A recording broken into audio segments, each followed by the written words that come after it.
Russia says it intercepted 555 Ukrainian drones in a single night. Nearly 200 of them were reportedly headed towards Moscow. At first glance, that sounds like a success. Most of the drones were shot down. Most never reached their targets. But here's the interesting thing: military planners hear that number differently. They hear 555 attempts, and that tells them something important. The battlefield is changing. Most people imagine air defense as a duel: one incoming target, one interceptor, one kill. But that is not how Ukraine is fighting this war. A RUSI analyst, Marcel Plichta, calls it precise mass. Instead of relying on a few expensive weapons, Ukraine launches large numbers of relatively cheap drones. The objective is not to get every drone through. The objective is to create enough pressure that some inevitably do. This works because every air defense system has limits. Every radar can track only a finite number of targets.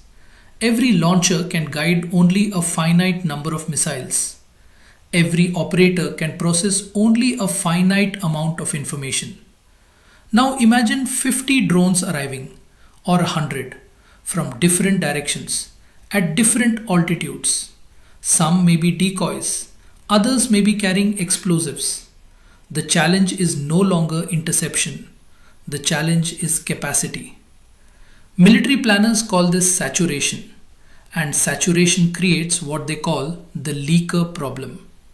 No air defense system achieves a 100% interception rate. Not the Patriot, not the S-400, not any system currently in service. Imagine 100 incoming weapons. A 90% interception rate sounds extraordinary, and it is. But 10 still survive. If those 10 hit an airbase, refinery, logistics hub, or command center, the attack may still succeed. The defender wins most engagements. The attacker wins the outcome. But mathematics is only half the story.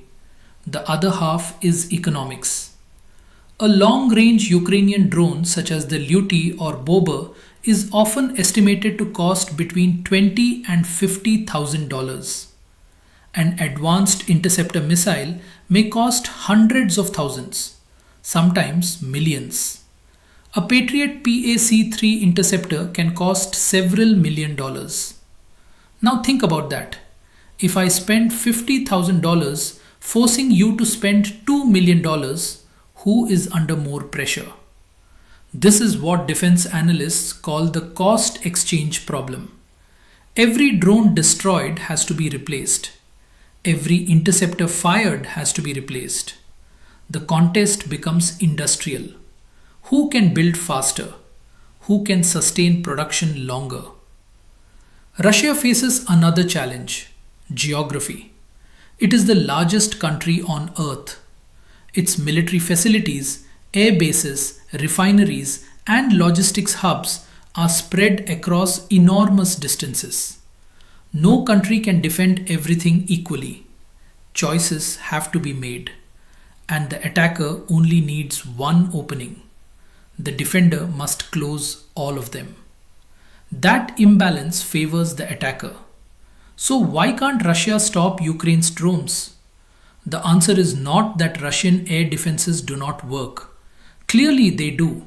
You do not intercept hundreds of drones by accident.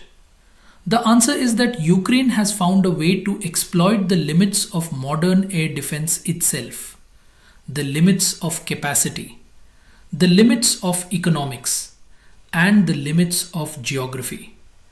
Russia is the first major power confronting this problem at scale.